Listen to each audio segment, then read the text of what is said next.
This is me, lying in my hospital bed in Puerto Plata, Dominican Republic. Why was I in the hospital? Why a hospital in the Dominican Republic? How much does a hospital cost in the Dominican Republic? To answer these questions, we'll need to travel back in time.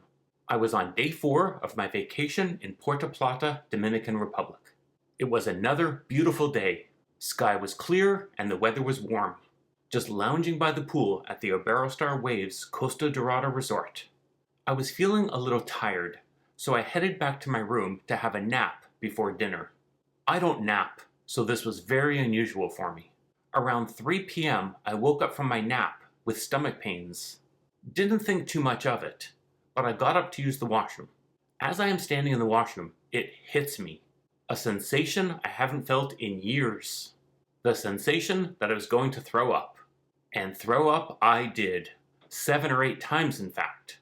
While my head was over the toilet bowl, all I thought was, I haven't been drinking, so I'm not drunk. Guess I got food poisoning. Rinsed my mouth out and hopped back into bed. Unfortunately, my stomach was hurting pretty bad at this point, so my lie down didn't last long. Without being too graphic, the rest of my evening was switching between throwing up and diarrhea. As there was nothing left in my body, I was finally able to stay in bed and fall asleep. So yes, I did have food poisoning, and yes, that was the catalyst, but not the only reason I ended up in the hospital. There is more to the story. The next morning, I didn't have any stomach pain, so I thought I was fine. I texted my travel companions to arrange a breakfast meetup. Now here is where the real trouble began. I get out of bed, walk to the washroom, and down I go. I go down hard. I fainted right in the washroom. Wasn't out long though, because the person sharing my room heard the loud thud of me hitting the floor and came rushing to see what happened. My friend said, "I'm calling the doctor." At the time, I didn't know my head was bleeding, so I was saying, I'm fine. Of course, it was more of a slurred, I'm fine, but I was responding. Now here is where you can start to tally the cost of this misadventure. Calling the resort doctor to your room costs $300 US. Not sure exactly how long it took the doctor to arrive, but she is located on property, so probably wasn't too long. The doctor asked me a few questions like, what is my name? What month is it? Did I know where I was? Fortunately, I was able to answer all questions correctly. I also remember her pinching the back of my hand. I have a feeling it was to check for dehydration, but not 100% sure. This is actually when I found out that my head was bleeding. When I heard that, and heard that I'm going to the hospital, I didn't object. While on the floor, I was thinking I really want to close my eyes and sleep, but thought, with head injuries, you're supposed to stay awake. My head hurt, my back hurt, my neck hurt, all from dropping like a stone. But honestly, I would have protested going to the hospital if my head wasn't bleeding. 5 minutes or 30 minutes went by before the ambulance arrived. I have zero relation to time from this point on. Once the ambulance arrived, a neck brace was put on me. Then I am semi-gingerly put on a wood stretcher and carried to the ambulance. Once I'm in the ambulance, I discover that there is a lack of English speakers among the medical personnel in the Dominican Republic. It's a Spanish-speaking country, and I don't speak Spanish. It becomes a game of charades. For example, the lady in the ambulance pointed to a needle, and then pointed to my hand. I'm lousy at charades, but I figured she wanted to stick the needle in my hand. I nodded approvingly. This also began the first of many needles I would start to receive. And I hate needles.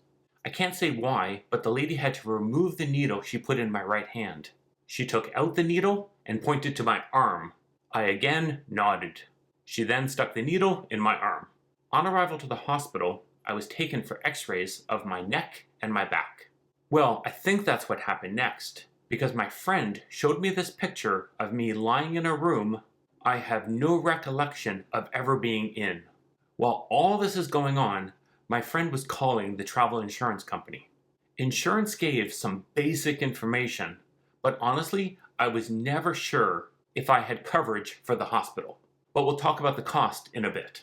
After x-rays, I was told I'd be moved to UC therapy. Do you know what UC therapy is?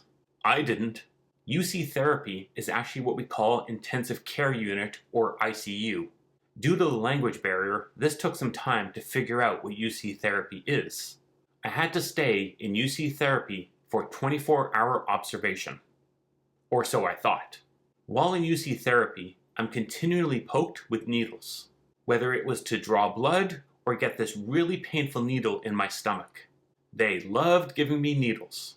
And did you know that when the IV bag gets squeezed, you can really feel it in your arm? Very painful. Being in that condition, with a banged up head, not exactly hurting, but I really couldn't hold a thought. I felt in a state of confusion.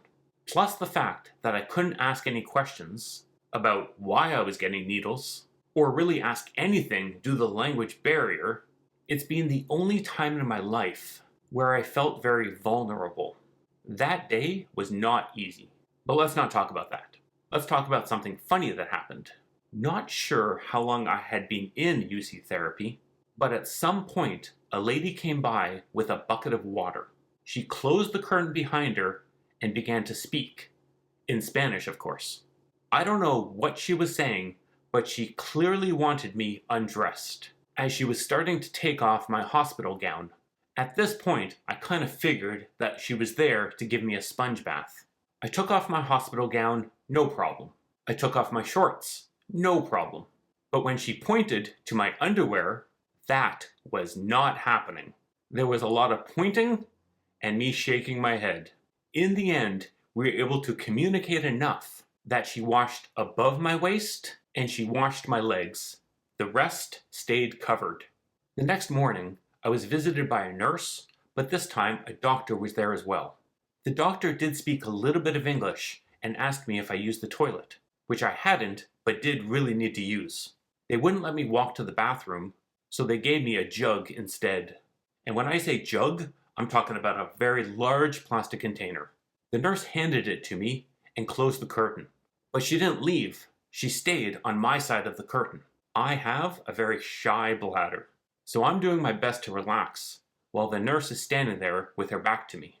If I could speak Spanish, I would have asked her to leave. It was a good thing that jug was so big. Unfortunately, once the doctor saw the jug, I got the shocking and crushing news that I was still dehydrated and had to stay at the hospital for another 24 hours. Remember, I was just told originally I only had to stay for 24-hour observation, so was really expecting to leave that day. Talk about a kick to the stomach. Only good news is that I didn't have to stay in UC therapy, as they were going to move me to a private room.